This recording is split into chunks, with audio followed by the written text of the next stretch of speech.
Alrighty, hey everybody. Today we're going to build an amortization sheet from scratch. Woo! What fun! Meanwhile, you're thinking, blah, that sounds horrible. At the end of the day, I can't fix that. That's an unpleasant situation to go through, is getting a loan on a house or a car, whatever it may be, student loans. But here's the cool thing about building an amortization sheet for yourself, is when you have that information in front of you, you can go through and look at the numbers and understand better when you put in your hard-earned money into those monthly payments. Is it going to principal? Is it going to interest? And at the end of the day, you can't dodge out of paying all that interest, or sorry, the principal. With the interest, there are ways to pay less of that. And with having an amortization sheet on hand, you can see how to best utilize your dollar when you're paying off your loans. So we're going to build it from scratch. Yeah, you can download these things. I understand that that's completely available, but here's the cool thing about building them by yourself from scratch is when you build it, you understand how it works. And then on top of that, when you build it, you can also tweak it to kind of fit your needs better. Say you're on an FHA loan. A lot of people that are on their FHA loans, you have to pay what's called privatized mortgage insurance, or PMI, which is an additional fee that's tacked onto your monthly payment. When you build it yourself, you can factor that in and kind of see how it's going to affect your overall payments. We're not going to do that today. We're just going to build a relatively basic amortization sheet. But the thing is, it's not a hard step to put into after that. Just going to throw it out there for you. I'm not an accountant. I'm not a mortgage broker. I'm just some guy that likes building amortization sheets. I'm a nerd. We're going to get over that someday. But let's go ahead and jump into Excel and start building that out from scratch. Alrighty, so we're into our Excel sheet here. We're going to go ahead and start building out our amortization sheet. Cool thing is, once we get our first few bits of information in, Excel will actually build all this out for us, so you don't have to go enter in 360 payments one by one. We'll get the first two in, and then we'll let Excel run after that. But we do need to start putting in some basic information before we start. And the way we're going to set this up, you can go back and change your numbers to whatever fits your situation better, and it won't mess anything up. So let's go ahead and start out with our loan. So this is the amount that you're actually financing, not the total amount that you're purchasing your car or your house for. So this isn't taking into account the down payment. So just keep that into mind. That being said, we are going to do a loan amount of $300,000. That's nice and round, which for the area I live in, 250,000 to 300,000 is pretty common to see. And then we're going to get our annualized interest rate in, APR, which typically before this year in my area you'd see about 4% commonly. But what we have to remember, this is an annualized rate. You don't pay an annual interest, or you don't pay annually on your loan, you pay monthly, right? So to set that up, we're going to say equals, then you can click on the cell here, B2 divided by 12. That's your monthly interest rate. So we'll need that here in just a sec. Next, we're going to do our term. How long are you taking this loan out for? If it's a house that you're taking a loan out, traditionally you'd see loans between 15 years and 30 years. Nowadays you can find more customizable loans, but for the sake of this amortization sheet, we're just going to go do a typical amortization loan of 30 years. Once again, though, this is on an annual level that we have it set up right here. We want to change that to monthly to see how many monthly payments you're going to be making. So we do equals B3 times 12, which gives us 360 months. Now the next thing that we're going to want to do to get this built out is we're going to use an Excel function called payment. Excel is really cool. It has a lot of these functions already built in. You don't have to figure out how to program them. Somebody's already done a ton of work to make it really easy to use. You do just need to go figure out what the functions are, and sometimes that can be a little bit of work, but if you're wanting to look into them, there are a lot there. So in this case, we're going to do equals PMT. This is our payment calculator. And then you can either do parentheses and it'll start running it, or you can just click tab and that'll start running it through for you. Okay, so if you look under here, it's asking what are our inputs that we're looking for this function. We have our rate or interest rate.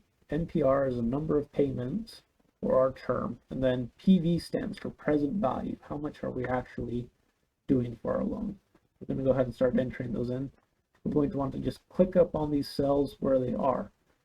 You don't want to input the value, so I could just type in 0.0033 here, but if we click on the cell, it means that we can change it down the road. I'll show you that just in a sec what I'm talking about with that, but for now, just click on the cell, comma, number of payments. We want the monthly amount of payments, which is 360, comma, and then our loan amount, present value of the loan. After this, we don't need to worry about doing the FD, which is future value, or type, and that's when your payment's made. If it's end of month, beginning of month, in this case, it doesn't matter. So we're going to go ahead and do close parentheses and enter. Run that. Okay, so right now our monthly payment for this loan on this type of setup is going to be about $1,400. Let's say you bought a house for $250,000.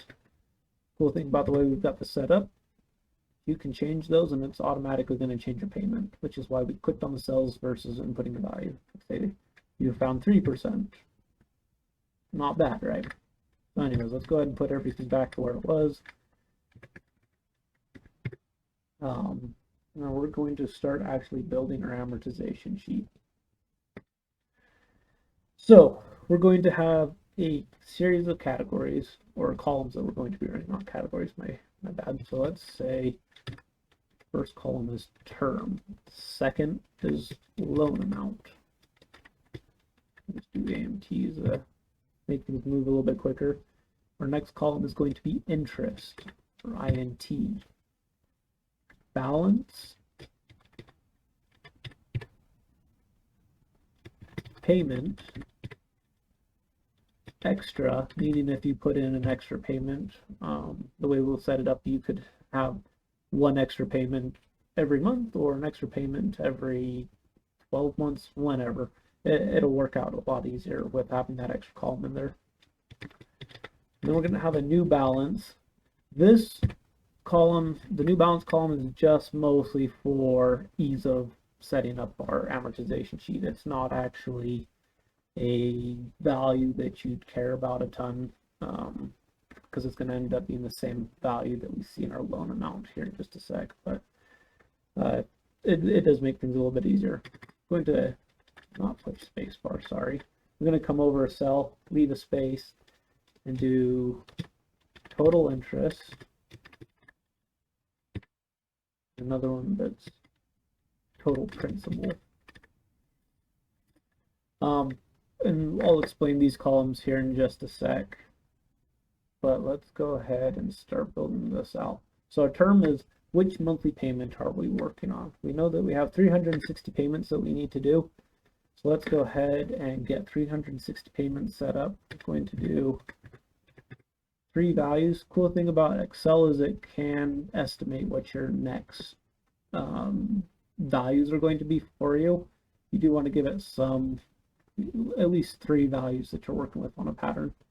Down here is there's this little green box in the bottom left, bottom right corner. Sorry, I do know my left and right. We're going to go ahead and click on that and drag it down. And as you can see, there's a counter next to our cursor. We're going to drag that all the way down until we see 360.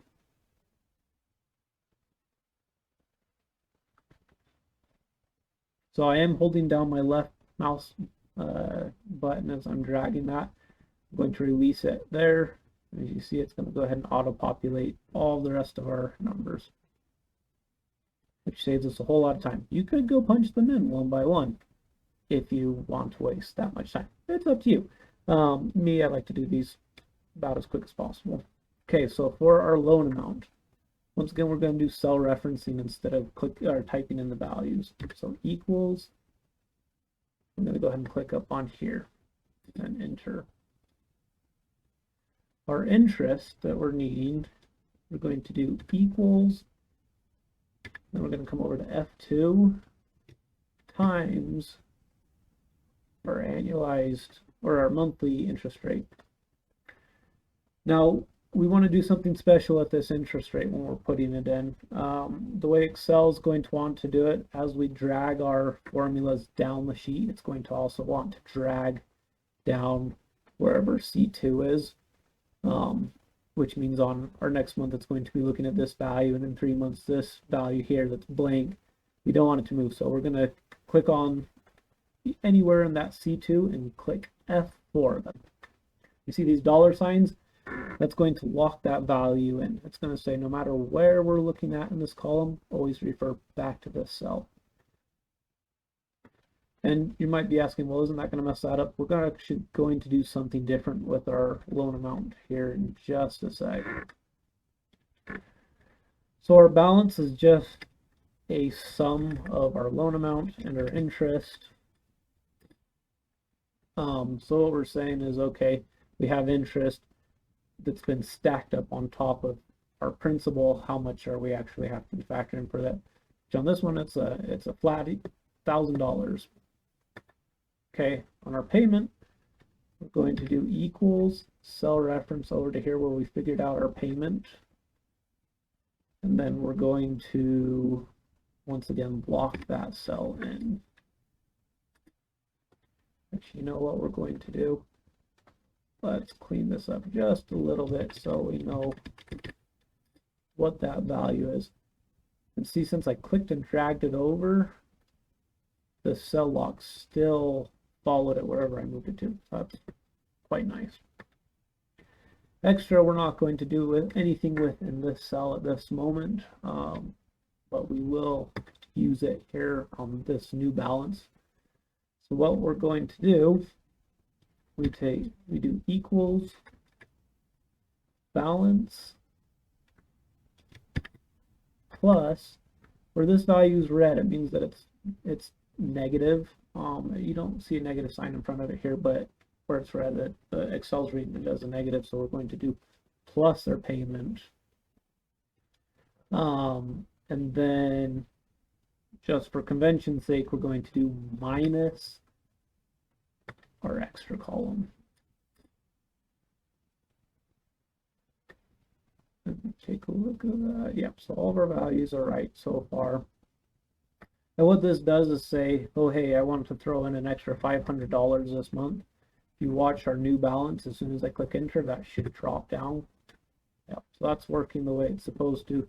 These numbers make sense because you're saying after we pay off our interest, we have an extra $400 and some that's left over, which shows up right there. And then when we test it with an extra $500, that did drop our balance down. So remember, reds are negatives, so on this column we want to do plus any reds and then minus this one. That way you don't have to remember to do negative 500, or you could set it up that way. If you want to put in negative extra values, you change this to plus, but I just keep it that way for when I'm running things. It keeps things easier. Okay, what our total interest is, the cell we're just going to say it's T2, enter.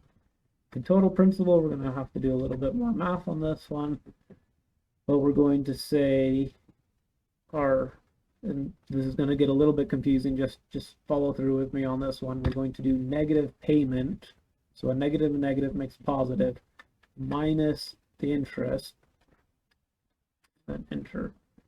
So at that point we know that there's $432 of principal that were paid off in this first payment. Fits in with what we were saying earlier, so we're good to go.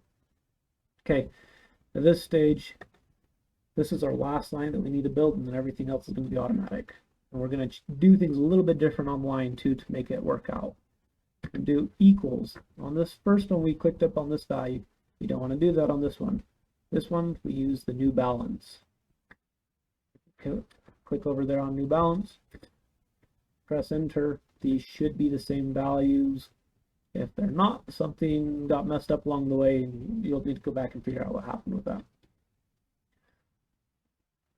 At this stage, so we're not going to have to change it. I'm going to come down. I've highlighted that cell. I'm going to come down to that bottom right box corner and double click on it. And as you can see, it's ran all the way down for us.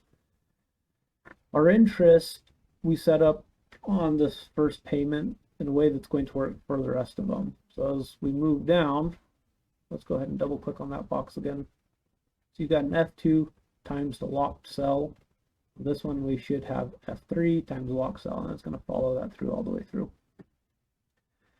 Our balance, once again, is already set up from that one, so we can just go ahead and move that down.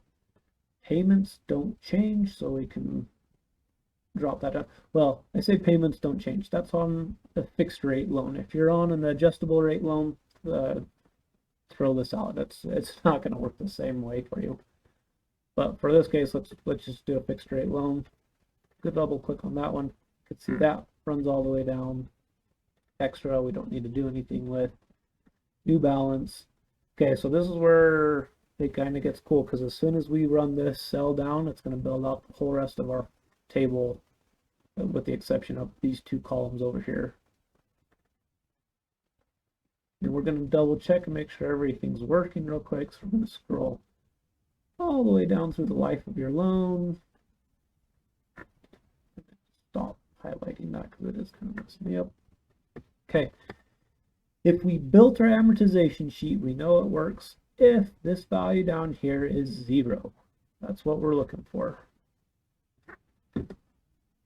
Unfortunately, this is a long ways down to the bottom of the sheet. So this is 30 years of payments, which is enough to make anybody cringe. But down the road, we'll talk about some ways that you can maybe work around having to wait that long to pay things off. But real quick, let's go ahead and finish off what our two little bonus pieces that we're sticking into there. So we're going to need to do something a little bit different with both of these. For our total interest, what we're going to need to do, I put the space in. That's going to kind of mess things up. We could still run our functions and click and drag them all the way down to 360. If we want them to auto-populate, we need to get rid of this blank gap.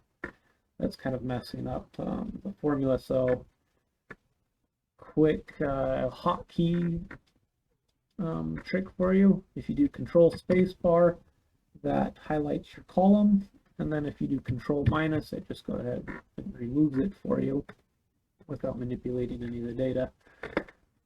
But yeah, what we're going to do to calculate our total interest, we do L2, so the value up above it, plus our interest rate. We don't need to do anything beyond that except for double click our little green box. We're going to open these cells up a little bit wider so we can see. And then total principal. This one's going to be a little bit funny, but we can still work this out. So we do this value up above it, plus open parentheses, negative payment. Once again, the convention's a little weird on this one. I understand that, but just follow through with me. Minus our interest, close parentheses, enter, and then we're going to double click on that. So what we have running these last two columns is a total running count of how much interest you've paid as you've moved through your loan, and then how much principal you actually have sitting in your loan. This total principal column could be really helpful for, say you're on your FHA loan and your PMI doesn't get waived until you have 20% of your home equity value paid off. At that stage, what you can do is say, okay, hey, 20% of $300,000, $60,000. So you can scroll down until you're at $60,000. So you know after just about 10 years, you can start looking at getting that privatized mortgage insurance taken off of your payment, unless you're paying it off a little bit quicker than what's required here, because 10 years is a long time to be paying an extra fee that does absolutely nothing for you. Total interest, this is the amount of interest that you earn on the loan. Quite honestly, this column is kind of depressing. If we do Control down arrow, it jumps us all the way down to the bottom. This $215,500 is the amount of interest, not principal, that you would have paid on this loan. That's 2/3 of the amount that you took out the loan for in the first place. But this is the column where we can save money. This is how we manipulate things. That's how you build an amortization sheet, though. We know that this worked because our loan balance is zeroed out and our total principal is up to $300. Everything's balanced out right. That might be depressing looking at all those numbers. I realize that. I'm really sorry, I wasn't trying to depress you. But here's where you can start doing cool things. At this stage, you can say, okay, how do I avoid some of that interest? We'll talk about some of those ones later. But real quick, did you ever think about how much more valuable $100 is today versus in 10 years or whatever? It's really a lot more apparent on a 30-year amortization than it would be on a lot of other cases. All right, so real quick, what we're going to do with some of this, so we can see how much more valuable $100 is today versus in 10 years. I'm going to say total interest. We already have a column that's called that, but what we're looking for here, I'm going to come down here, copy this value. We're actually going to put it right here next to it. We're going to push control again because you saw how that number changed real quick on us. You're going to come click on this values tab, which will just say, I just want the number down there, not the formula. And in this cell, we're going to say this is equal to whatever the value is down here, enter. Okay, so you should be the same right now. Let's go ahead and put in $100 extra today on this first payment that you make.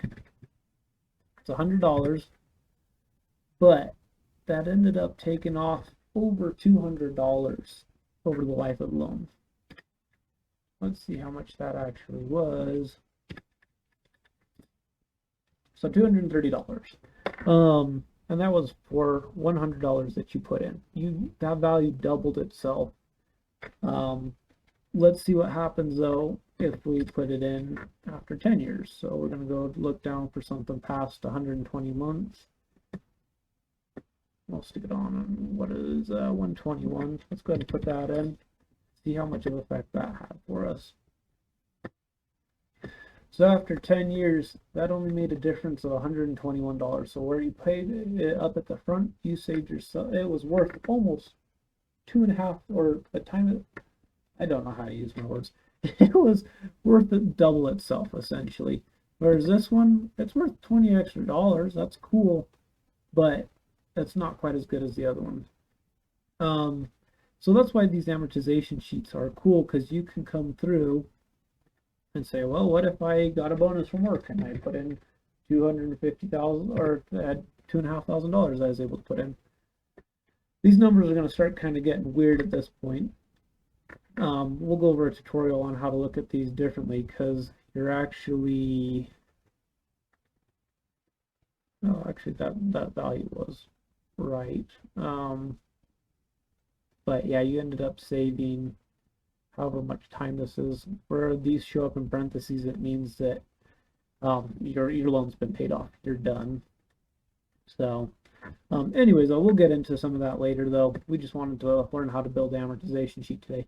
So thanks for sticking it out with me, guys. I realize this isn't necessarily the funnest stuff, but this does give you a lot more control over what's going on, at least the knowledge of what's going on, so you can go through and start figuring out how you can maybe manipulate it a little bit. So thanks for sitting through with me, guys. I hope you have a good evening, and we'll talk to you again another day.